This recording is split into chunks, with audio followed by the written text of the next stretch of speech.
Kasama ang isang opisyal ng PAOK, inikot namin ang pasilidad na ngayoy 2 taong nang nagsisilbing headquarters ng PAOK. Sir, itong lugar na to, nandito tayo ngayon sa Nasdaq. Anong floor nga po ito, sir? At ano po nangyayari dati dito?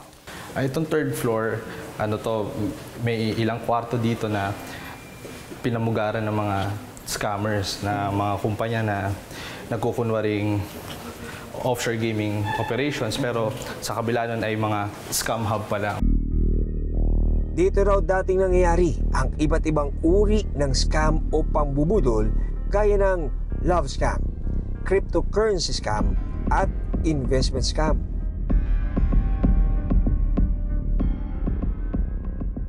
Ngayon, sir, ano na po ito? Ngayon, kung ito dati tinatawag na pugad ng krimen at kriminalidad, ngayon tinatawag na siyang headquarters ng PAOK at headquarters din ng DOJ Yakato, ang Department of Justice Interagency Council Against Trafficking, na lumalaban ngayon sa human trafficking at mga iba't ibang scam na nagaganap dito sa ating bansa. So, ito, Sir Marvin, dito sa 4th floor, gaano naman siya ka-importante sa operations po ng PAOK? Meron na rin po tayong part dyan na kung saan ang ating mga foreign nationals ay dyan sila namamalagi po. Okay. Tapos isa na rin po dito yung isang evidence room natin kung saan yung mga ebidensya na nakuha natin mula sa iba't ibang POGO operations. Nandito siya nakatago? Opo, nandito po. So ito pa yung mga computers na... Opo. Hindi na to galing dito sa Nasdaq, sa ibang area na to, sir? Iba't iba po ito, yung mga nakabox po.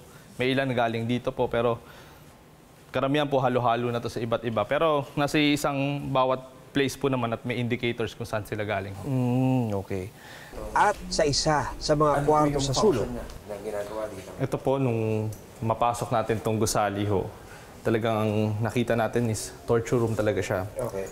Kung makikita nyo po sa loob, ito po, wala kayong ibang maiisip na kagamitan ng bakal na in-install na yan, kundi iposas ang mga trabahador dito o tao habang sila'y ginugulpi. Dahil nung mapasok natin to, nakakita tayo ng mga torture devices tulad ng baseball bat, mga electric batons, tasers. Kung makikita nyo po yung pader, may iba po, may mga blood marks pa po siya. Tsaka walang bintana, sir. Wala po.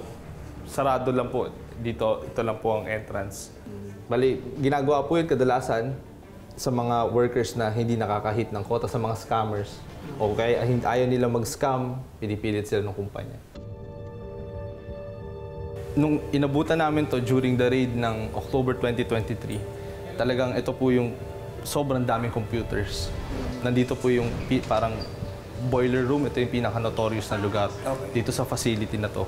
Dahil dito natin nahuli napakaraming foreign nationals, dito natin na-seize yung mga phones na ginagamit pang scams, computers, lahat po dito natin nakita yun. Ngayon, ano na siya, sir? Ngayon po, yung isang malaking parte po nito ay extension ng detention facility natin.